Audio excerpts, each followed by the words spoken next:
পাহাড়, ঝর্ণা, জঙ্গল, পীঠস্থান বেষ্টিত উড়িষ্যার শৈলশহর দারিংবাড়ি। দারিংবাড়ি উড়িষ্যা রাজ্যের কান্ধমাল জেলায় অবস্থিত। একে উড়িষ্যার কাশ্মীরও বলা হয়ে থাকে। পার্বত্যময় জায়গাটি সমুদ্রপৃষ্ঠ থেকে 915 মিটার উচ্চতায় অবস্থিত। দারিংবাড়ির মোট আয়তন 770 বর্গমিটার। এখানকার মোট জনসংখ্যার 65% কান্থ উপজাতির মানুষ। দারিং শব্দের অর্থ উপত্যকা আর বাড়ি শব্দের অর্থ হলো ঘর। সেই দিক থেকে দারিংবাড়ি কথার অর্থ হলো উপত্যকার ঘর। 5 রাত 6 দিনের দারিংবাড়ি গোপালপুর ভ্রমণে আমরা গ্রুপ ট্যুরে বেরিয়ে পড়েছিলাম। আমাদের যাত্রা শুরু হয় হাওড়া স্টেশন থেকে। যথারীতি রাত 11:30 নাগাদ হাওড়া স্টেশনে আমাদের ট্রেন এসে দাঁড়ায়। আমাদের ট্রেনটি ছিল হাওড়া চেন্নাই মেল 12839। ছাড়বে রাত 11:45। সময় লাগবে 8 ঘন্টা 35 মিনিট। আমাদের গন্তব্য ব্রহ্মপুর স্টেশন পর্যন্ত, যার দূরত্ব 603 কিলোমিটার। মাঝে 10টা স্টেশনে এই ট্রেনটি দাঁড়াবে। এর মাঝে 125খানা স্টেশন আছে। পৌঁছব সকাল 8:35 নাগাদ। ভোরবেলাতেই আমাদের ঘুম ভেঙে যায় এবং চারিদিকের প্রাকৃতিক সৌন্দর্য দেখতে দেখতেই পৌঁছে যাই ব্রহ্মপুর স্টেশনে। আমরা এখন ব্রহ্মপুর স্টেশনে পৌঁছে গেছি। ট্রেনটি 1 ঘন্টা লেট ছিল। ফ্লাইওভার পার করে স্টেশনের বাইরে যাব, ওখানে আমাদের গাড়ি দাঁড়িয়ে আছে। আর এদিকে দেখুন, ব্রহ্মপুর স্টেশন থেকে আমাদের ট্রেনটি ছেড়ে চলে যাচ্ছে চেন্নাইয়ের উদ্দেশ্যে। স্টেশনের বাইরে আমাদের গাড়ি দাঁড়িয়ে ছিল বলে আমাদের গ্রুপের অন্যান্য সদস্যরা সবাই এখন আমরা গাড়ির দিকে যাচ্ছি। এবারের ট্যুরে আমাদের গ্রুপ সদস্যরা মিলে 50 জনের ওপরে ছিল। ব্রহ্মপুর থেকে দারিংবাড়ির দূরত্ব 120 কিলোমিটারের মতো। তাই আমাদের সকালবেলার টিফিনটায় এই গাড়িতেই দিয়ে দেওয়া হলো। যেতে যেতে আমরা কয়েকটি স্পট দেখতে দেখতে পৌঁছব দারিংবাড়িতে। এবারে আমাদের প্রথম গন্তব্য হলো ঘুমসুর করঞ্জয়ী মন্দির। মন্দিরে প্রবেশদ্বারেই রয়েছে 2টো হস্তি মূর্তি। বিশালাকার গেটের ওপরের দিকে রয়েছে দেবী দুর্গার মূর্তি, আর এদিকে রয়েছে নন্দী মহারাজ। এই মন্দিরে প্রবেশ করতে গেলে 5 টাকা দিয়ে টিকিট কেটে ভেতরে প্রবেশ করতে হয়। তাই আমরাও 5 টাকা দিয়ে টিকিট কেটে ভেতরে প্রবেশ করলাম। এখানে প্রদীপগুলো খুব সুন্দরভাবে জ্বালিয়ে রাখা হয়েছে। আর করঞ্জয়ী মা হলো মা কালীর একটা রূপ। এই করঞ্জয়ী মন্দিরের পাশেই রয়েছে শিবলিঙ্গ মন্দির। আর এই মন্দিরের পেছনের দিকটাতেই রয়েছে হনুমানজি মন্দির। মন্দিরে প্রবেশ মুখে যে জঙ্গলটি দেখতে পাওয়া যাচ্ছে, এখানে অনেক ময়ূর দেখতে পাওয়া যায়। এটি টাটা স্টিল ফাউন্ডেশন রক্ষণাবেক্ষণ করে। এরপরে আমাদের গাড়ি পাহাড় ঘেঁষা জঙ্গলের ভেতর থেকে আস্তে আস্তে এগিয়ে চলতে থাকে এবং আমরা পৌঁছে গেলাম খুন্তেশ্বরী মন্দিরে। এই মন্দিরের বিশেষত্ব হলো মা কালী, মা লক্ষ্মী, মা দুর্গা এই 3 দেবীর একীভূত একটি মূর্তির পূজা করা হয়। এই মন্দিরের বাইরের দিকে একটা শঙ্খ রাখা আছে ওম লেখা, তার ভেতরে তুলসী মঞ্চ করা হয়েছে। খুন্তেশ্বরী মন্দিরের ঠিক পাশেই রয়েছে সিদ্ধেশ্বর শিব মন্দির। এই মন্দিরে প্রবেশদ্বারের মুখেই রয়েছে নন্দী মহারাজ, আর এর পাশেই রয়েছে সুরডা ড্যাম। এই ড্যামের পাশে চারিদিকে পাহাড় বেষ্টিত এই সুন্দর মন্দিরটি দেখতে অপূর্ব লাগে। আর এখানেই রয়েছে একটি ওয়াচ টাওয়ার। এই ওয়াচ টাওয়ারের ভেতরে দেখব ওয়াচ টাওয়ার থেকে এই পুরো পাহাড়টাকে কেমন দেখতে লাগছে। ওয়াচ টাওয়ারের প্রবেশদ্বারের মুখেই রয়েছে এই হনুমানজির মন্দিরটি। আর এই মন্দিরের চারিদিকে রয়েছে 108টি শিবলিঙ্গ মন্দির। ওপর থেকে মন্দিরের এই দৃশ্যটি দেখতে অপূর্ব লাগে। এখন আমি ওয়াচ টাওয়ারের ওপরে দাঁড়িয়ে রয়েছি। দেখুন চারিদিকে সুবিস্তৃত অসংখ্য পাহাড় ও মেঘরাশি ভাসছে। এই দেখুন এখানটাতে সুন্দর একটা পার্ক দেখা যাচ্ছে। পার্কটা দেখা যাচ্ছে কত সুন্দর, ছোট্ট একটা পার্ক। আর এই পার্কের ওপরেই রয়েছে এই পাহাড়ের সৌন্দর্য। পাহাড়টা দেখুন কত সুন্দর পাহাড়গুলো, আর মেঘগুলো এখানে ভাসছে। আর এই সাইডেই রয়েছে এই সেই ড্যাম। এই সুবিশাল জলাধারটি 1896 সালে ইংরেজ আমলে তৈরি করা হয়েছিল। আমরা এখন পাহাড়ের আঁকাবাঁকা পথ ধরে এগিয়ে চলেছি হোটেলের দিকে। চারিদিকে ঘন জঙ্গলে পরিপূর্ণ, আর পেট বলছে লাঞ্চ টাইম এসে গেছে। দারিংবাড়ি পৌঁছতে হলে আরও আমাদের অনেকটা সময় লাগবে। এই জঙ্গলের ভেতর থেকে যেতে যেতে আমরা প্রচুর পরিমাণে বানর দেখতে পেলাম। ঘড়িতে সময় এখন বিকেল 3টে। আমরা এখন দারিংবাড়ি। আমরা যে হোটেল দুটো নিয়েছিলাম, হোটেল টপ হিল ও হোটেল স্বাধীন, এখন আমরা দেখব হোটেলের ভেতরের দিকটা কেমন রয়েছে। এখানে রয়েছে একটা আলমারি, একটা আয়না, এদিকটাতে রয়েছে একটা জানালা, এখানে রয়েছে একটা টিভি, এখানে রয়েছে একটা গিজার, আরও আছে এদিকে একটা বেসিন, এখানটাতে রয়েছে ফ্যান, রয়েছে একটা খাট, একটা কম্বল, একটা ব্ল্যাঙ্কেট। এবার আমরা ফ্রেশ হয়ে চলে আসি ডাইনিং রুমে। পাহাড়ের অপরূপ সৌন্দর্য দেখতে দেখতে আমরা লাঞ্চটা সেরে নিলাম। ফাটাফাটি ফাটাফাটি ডালটা তো বলারই যায়, তাই এত ভালো ডালটা। লাঞ্চ শেষে আমরা টপ হিলের কিছু আশেপাশের জায়গা ঘুরে দেখে নিলাম এবং রাতের ডিনার করে ঘুমিয়ে পড়ি। পরের দিন সকালবেলা হোটেলেই ব্রেকফাস্ট শেষ করে সকাল 9টার মধ্যেই আমরা বেরিয়ে পড়ি সাইট সিন করতে। আজ আমাদের প্রথম গন্তব্যস্থল হলো মন্দাসারু। আমরা আছি ইকো ট্যুরিজম সেন্টার, এখানে চলে এসেছি। এখানে দেখতে পাচ্ছি প্রচুর বানর আছে। প্রথমেই আমরা 10 টাকা দিয়ে টিকিট কেটে মন্দাসারুর এই ইকো ট্যুরিজম সেন্টারের ভেতরে প্রবেশ করি। এদিকে রয়েছে সুন্দর সুন্দর কয়েকটি কটেজ। এখানে থাকা খাওয়ার ব্যবস্থাও রয়েছে এবং বসার সুন্দর সুব্যবস্থা আছে। এই কটেজের পাশেই রয়েছে একটা ওয়াচ টাওয়ার। এই ওয়াচ টাওয়ারের ওপর থেকে পাহাড়ের এক অপূর্ব ভিউ পাওয়া যায়। এই কটেজটির অপর প্রান্তে রয়েছে পাইন ফরেস্ট। এখানে সুন্দর একটা ভিউ পাওয়া যায় ফটো তোলার জন্য। আমরাও এখানে বসে কিছু ছবি তুলে নিলাম। এরপরে আমরা ওয়াচ টাওয়ারের ওপরে বসে সবাই মিলে একটা গ্রুপ ছবি নিয়ে নিলাম। আমাদের পরবর্তী গন্তব্য হলো মৃগুমা ওয়াটারফল। এখান থেকে 400 মিটার দূরত্ব। প্রথমে এখানে আছে টিকিট কাউন্টার। টিকিট কাউন্টার থেকে টিকিট কেটে নিতে হবে। কিতনা রুপিয়া ভাইয়া? টিকিট কেটে এখান থেকে লাঠি নিয়ে আমরা এগিয়ে চললাম। আমাদের লোকরা পেছনে আছে, ওরা আসছে, আমি সামনে এগিয়ে যাচ্ছি। এই যে আমি হাতে লাঠি নিয়ে হাঁটছি। কাকু কি করে নেমে যাচ্ছে, এটা সম্পূর্ণ হলো মনের ব্যাপার, বয়সটা কোনো ব্যাপারই নয়। দেখুন কাকু কিভাবে নামছে, ও দারুণ লাগছে। আর একটুখানি আছে, আস্তে আস্তে খুব জোর আওয়াজও হচ্ছে, আওয়াজগুলো শুনতে পাচ্ছি। ও এই তো আমরা একদম কাছে চলে এসেছি। কাকু চলে এসেছে। কেমন লাগছে? খুব ভালো লাগছে। ওপরটা যাও, আরো ভালো লাগবে। ওপরে ও এরপরে আমি আরও কাছ থেকে ঝর্ণাকে ছুঁয়ে দেখতে উপরে উঠে গেলাম। শুরু এতক্ষণ ধরে আমরা দূর থেকে দেখছিলাম, তবে এখানে দারুণ লাগছে। ঠিক আছে চলো। আরও আমি ওপরে উঠে যাবো এখন। ফলসটাকে দেখুন, একদম আমরা ফলসের মুখ সামনে চলে এসেছি। এখান থেকে দেখতে পাচ্ছি খুব সুন্দর জায়গা।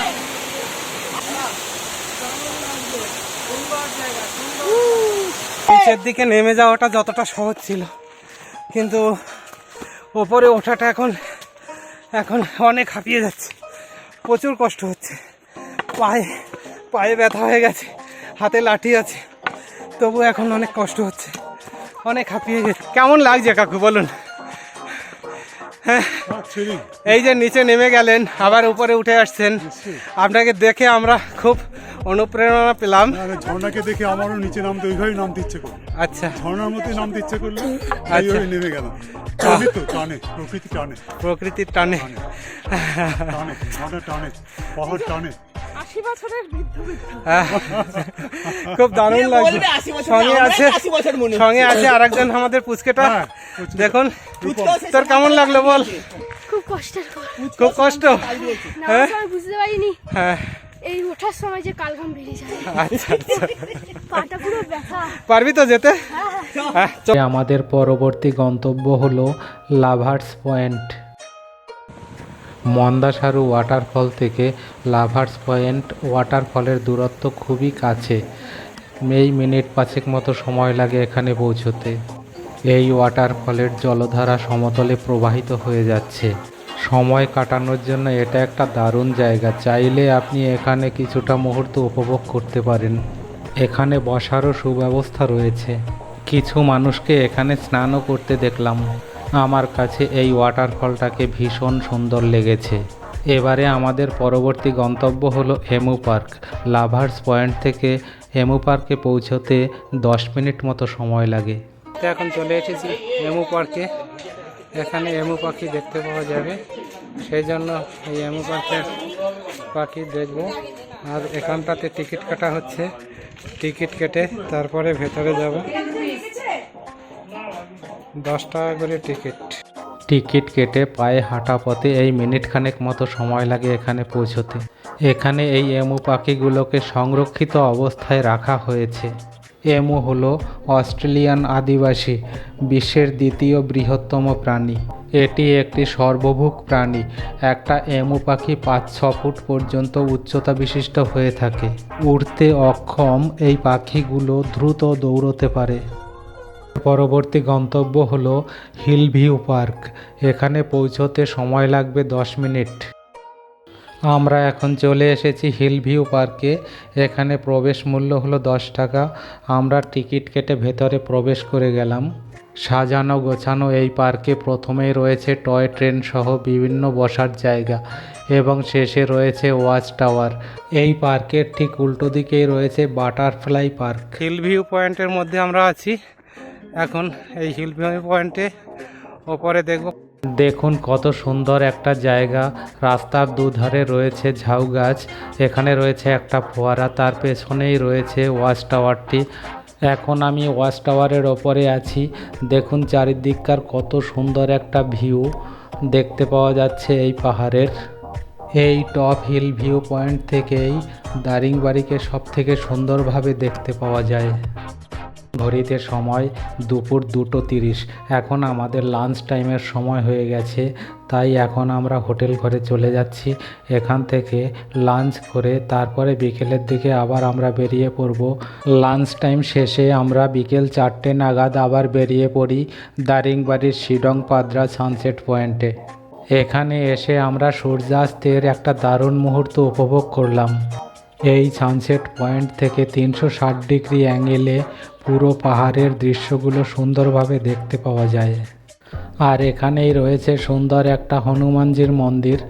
এরপরে আমরা হোটেলে চলে আসি এবং রাতের ডিনার শেষ করে পরের দিন সকালবেলার ব্রেকফাস্ট করে সকাল 10টার মধ্যেই বেরিয়ে পড়ি সাইট সিন করতে করতে গোপালপুরের উদ্দেশ্যে।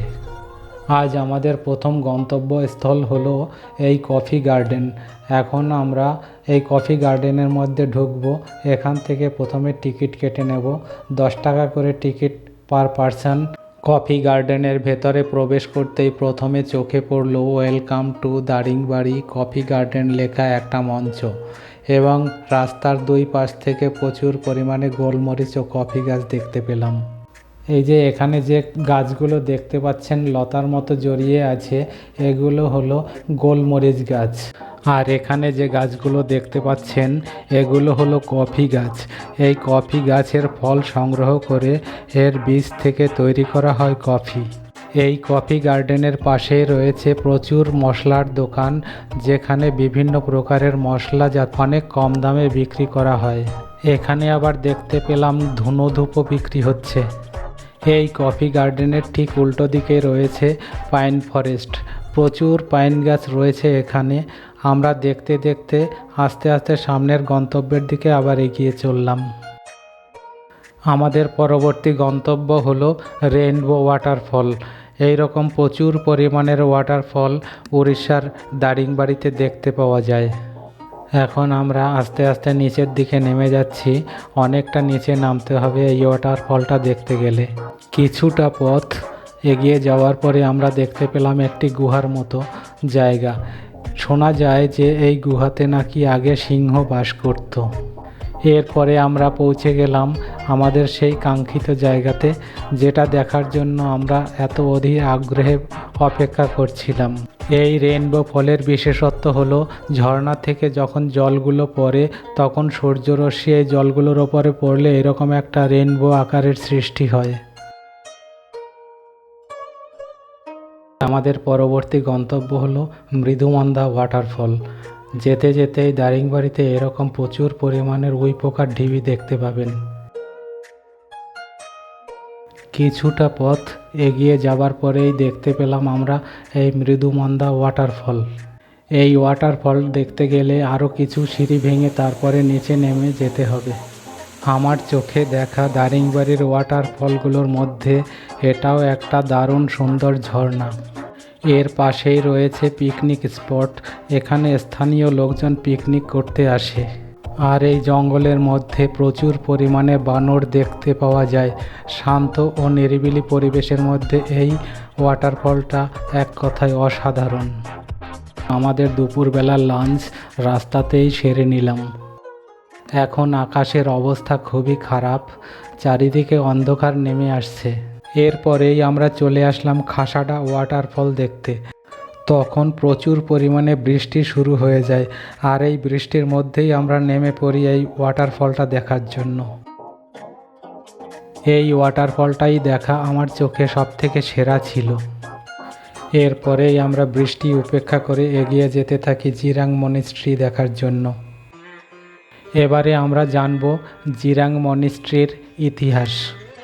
1963 সালে যখন তিব্বতী শরণার্থীরা ভারতে প্রবেশ করেছিলেন, তখন উড়িষ্যার তৎকালীন মুখ্যমন্ত্রী বিজু পট্টনায়ক চন্দ্রগিরির উর্বর উপত্যকায় তাদের বসতি স্থাপনের অনুমতি দেয়। মনেস্ট্রিটা দেখুন কত সুন্দর, কি দারুণ লাগছে, কিন্তু বৃষ্টির জন্য একটুখানি বিঘ্নিত হচ্ছে। বৃষ্টি মাথায় নিয়েই মন্দিরে প্রবেশ করি এবং ভেতরে বিশাল আকার এক বৌদ্ধ মূর্তি দেখতে পাই, যদিও ভেতরে ছবি তোলার অনুমতি ছিল না। এবারে এই দিকে যে বিল্ডিংগুলো দেখতে পাচ্ছেন, এখানে বুদ্ধিস্ট বাচ্চাদেরকে পড়াশোনা করানো হয় এবং তাদের থাকার ব্যবস্থাও করা হয়েছে। মনিস্ট্রি দেখার পরে আমরা চলে আসলাম হট স্প্রিং বা তপ্তপানি দেখতে। প্রথমেই আমরা নেমে পড়ি মন্দির চত্বরের গেটের সামনে। এদিকে দুখানা গেট আছে দুদিকে, একটা মন্দিরে যাবার দিকে, অন্যটা তপ্তপানির দিকে। মন্দিরের ভেতরের দিকটা দর্শন শেষে আমরা বেরিয়ে পড়ি বাইরে পেছনের দিকে, তারপরে চলে যাই এখানে তপ্তপানির জায়গাটা। চলুন দেখি তপ্তপানির জায়গাটা দেখে আসি। এই পেছন দিকটাতে দুটো কুণ্ড রয়েছে, এটা হচ্ছে গরম জলের একটা কুণ্ড এবং এর পেছনে আর একটা কুণ্ড। এই এখানে দেখতে পাচ্ছেন, এখানে মানুষজন স্নান করে থাকে।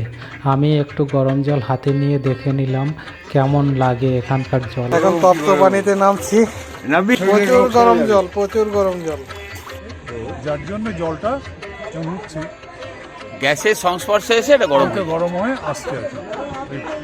এর মধ্যে অপ্রবিশ্য শিলাস্তর থাকে, তো সেই প্রবিশ্য শিলাস্তর দিয়ে জলটা যেন আসে, যেটাকে প্রকৃতির সৃষ্টি বলা হচ্ছে। হিলিয়াম গ্যাসের কারণে বোধ হয়, যেন আমরা বক্তব্য নিশ্চয়ই তাহলে হিলিয়ামের কথা আছে। হিলিয়াম খুব দামি জিনিস, খুব দামি গ্যাস।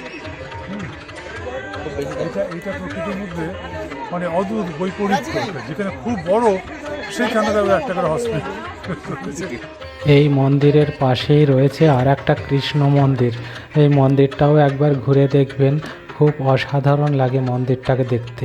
এবারের মতো আমাদের দারিংবাড়ির ট্যুর এখানেই শেষ হলো।